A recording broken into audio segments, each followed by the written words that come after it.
ನ್ಯಾಯ ವಿಚಾರ ಅಭಿವ್ಯಕ್ತಿ ವಿಶ್ವಾಸ ಧರ್ಮಶ್ರದ್ಧೆ ಮತ್ತು ಉಪಾಸನಾ ಸ್ವಾತಂತ್ರ್ಯ ಸ್ಥಾನಮಾನ ಹಾಗೂ ಅವಕಾಶ ಸಮಾನತೆ ದೊರೆಯುವಂತೆ ಮಾಡಲು ಮತ್ತು ವ್ಯಕ್ತಿ ಗೌರವ. ಏನಾಗ್ತಾ ಇದೆ, ನಿಮ್ಗೆ ಹೆಲ್ತ್ಗೆ ಕೂಡ ಪ್ರಾಬ್ಲಮ್ ಆಗ್ತಾ ಇದೆ. ನೀವು ಹೆಲ್ತ್ ಯಾವಾಗಲೂ ನೋಡೋದಿಲ್ಲ. ನಮ್ಮ ಡಿಸ್ಟ್ರಿಕ್ಟ್ ಅಲ್ಲಿ ಇರಬಹುದು, ಮೈಲ್ಡ್ ಇರಬಹುದು, ಮ್ಯಾಕ್ಸಿಮಮ್ ವುಮೆನ್ಸ್ ಇವರಿಗೆ 12 ಗಿಂತ ಜಾಸ್ತಿ ಹಿಮೋಗ್ಲೋಬಿನ್ ಇರುವುದಿಲ್ಲ. ಯಾವಾಗಲೂ ಇದಕ್ಕೆ ನಮ್ಮ ಹೆಲ್ತ್ ಸೆಕ್ಟರ್ ಪ್ರಯತ್ನ ಮಾಡ್ತಾ ಇರ್ತಾರೆ, ಹಿಮೋಗ್ಲೋಬಿನ್ ಹೆಚ್ಚಿನ ಮಾಡಬೇಕು.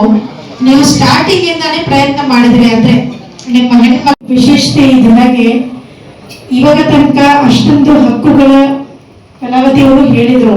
ಲಾಸ್ಟ್ 3 ವರ್ಷದಿಂದ ಇದಷ್ಟೊಂದು ನಡೀತಾ ಇದೆ ಹೋರಾಟ.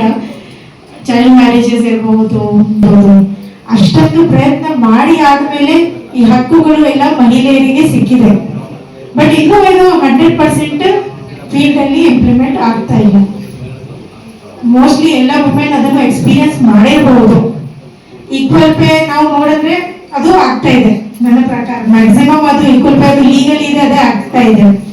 ಬಟ್ ನೀವು ನೋಡಿದ್ರೆ maternity leave, child care leave ಇರಬಹುದು, ಗವರ್ಮೆಂಟ್ ಆರ್ಗನೈಸೇಷನ್ ಅಲ್ಲಿ ಕರೆಕ್ಟ್ ಆಗಿ ಆಗ್ತಾ ಇದೆ. ನಾವು ಅನ್ಆರ್ಗನೈಸ್ ಸೆಕ್ಟರ್ ಅಲ್ಲಿ ನೋಡಿದ್ರೆ ಅಲ್ಲಿ ತುಂಬಾ ಕಷ್ಟ.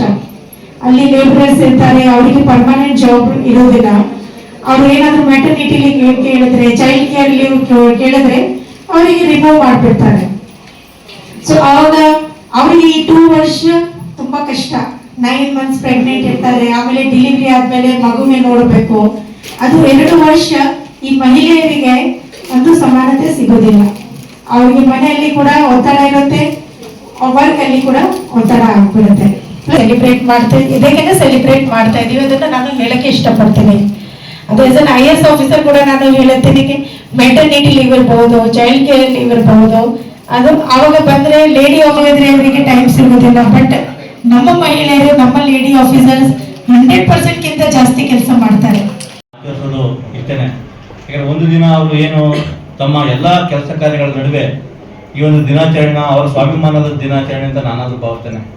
ಯಾಕೆಂತಂದ್ರೆ ಈ ದಿನಾಚರಣೆಯ ಒಂದು ವಿಶೇಷತೆ ಏನಪ್ಪಾ ಅಂದ್ರೆ ಅವರ ಆರ್ಥಿಕ ಮತ್ತು ಸಾಮಾಜಿಕ ಶೈಕ್ಷಣಿಕ ಒಂದು ಏನು ಸಾಧನೆಗಳಿದೆ, ಸಾಧಕಿಯರನ್ನ ಸನ್ಮಾನ ಮಾಡೋದ್ರ ಮುಖಾಂತರ ಅವರಿಗೆ ಗೌರವನ ಸಮರ್ಪಣೆ ಮಾಡುವ ಒಂದು ಕಾರ್ಯಕ್ರಮವನ್ನು ಇವತ್ತು ಇಡೀ ರಾಷ್ಟ್ರಾದ್ಯಂತ ಮಾಡೋದನ್ನು ನೋಡ್ಬೋದು. ಈಗಾಗಲೇ ಈ ದಿನಾಚರಣೆ ನಮ್ಮ ದೇಶದಲ್ಲಿ ಸುಮಾರು 50 ವರ್ಷ ತುಂಬಿದೆ. ಮಹಿಳಾ ದಿನಾಚರಣೆಯ ಪ್ರಾರಂಭ ಆಗಿ 50 ವರ್ಷಗಳು ಕಳೆದಿವೆ. ಇವಾಗ ಮಹಿಳೆಯರಿಗೆ ಒಂದು ರೀತಿ ಹಂತ ಹಂತವಾಗಿ ಅವರ ಒಂದು ಸಾಮಾಜಿಕ ಮತ್ತು ಆರ್ಥಿಕ ಒಂದು ಜೀವನ ಮಟ್ಟ ಸುಧಾರಣೆ ಆಗಿದೆ ಅಂತ ನಾನಾದ್ರೂ ಭಾವಿಸ್ತೇನೆ. ಯಾಕೆಂದ್ರೆ ಮೊಟ್ಟ ಮೊದಲನೇದು ಮಹಿಳೆಯರು ಮನೆಯಿಂದ ಹೊರಗಡೆ ಬಂದು ತಮ್ಮ ಆರ್ಥಿಕ ಮತ್ತು ಸಾಮಾಜಿಕವಾಗಿ ಹೊರಗಡೆ ಬಂದು ಒಂದು ಧ್ವನಿಯನ್ನ ಎತ್ತೋದಕ್ಕೆ ಮಾಡಿಕೊಟ್ಟದ್ದು ಮೊದಲನೇದಾಗಿ SM ಕೃಷ್ಣ ಸರ್ಕಾರದಲ್ಲಿ ಇಲ್ಲ. ಆನಂತರ ಮೋಟಮ್ನವರು ಒಂದು ಮಹಿಳಾ ಸಂಘಟನಾ ಪ್ರಾರಂಭ ಮಾಡಿದ್ರು. ಅಲ್ಲಿಂದ ಈಚೆ ಏನಾಯ್ತು, ಪ್ರತಿಯೊಬ್ಬರು ಸಹ ಆರ್ಥಿಕವಾಗಿ ನಾವು ಪ್ರಬಲರು ಅನ್ನೋ ಒಂದು ಶಕ್ತಿ ಮತ್ತು ಇಡೀ ಕುಟುಂಬವನ್ನು ನಿರ್ವಹಣೆ ಮಾಡೋ ಶಕ್ತಿನ ಅವತ್ತು ಆ ಸರ್ಕಾರ ಅವತ್ತು ಜಾರಿಗೆ ತಗೊಂಡು. ಅದೇ ರೀತಿ ಮತ್ತೆ ನಾವು ಹಂತ ಹಂತವಾಗಿ ಎಲ್ಲಾ ಸರ್ಕಾರಗಳನ್ನ ಗಮನಿಸ್ಕೊಂಡು ಬಂದಾಗ ಮತ್ತೆ ಈ ಸಾರಿ ಸರ್ಕಾರ ಬಂದಾಗ 5 ಗ್ಯಾರಂಟಿ ಯೋಜನೆಗಳನ್ನ ಜಾರಿಗೆ ತಗೊಂಡು. 5 ಗ್ಯಾರಂಟಿ ಯೋಜನೆಗಳು ಸಹ ಕೇವಲ ಯಾರನ್ನ ಉದ್ದೇಶ ಇಟ್ಕೊಂಡು ಮಾಡುತ್ತಲ್ಲ, ಇದು ಮಹಿಳೆಯರನ್ನೇ ಉದ್ದೇಶ ಇಟ್ಕೊಂಡು 5 ಗ್ಯಾರಂಟಿ ಯೋಜನೆಗಳನ್ನ ಜಾರಿಗೆ ತರೋದ್ರ ಮುಖಾಂತರ ಅವರು ಆರ್ಥಿಕವಾಗಿ ಮತ್ತು ಎಲ್ಲರೂ ಸಹ ಸ್ವಾವಲಂಬಿ ಬದುಕಬೇಕು ಅಂತ ಹೇಳಿ ಗ್ಯಾರಂಟಿ ಸ್ಕೀಮ್ಗಳನ್ನ ಪ್ರಾರಂಭ ಮಾಡ್ತು.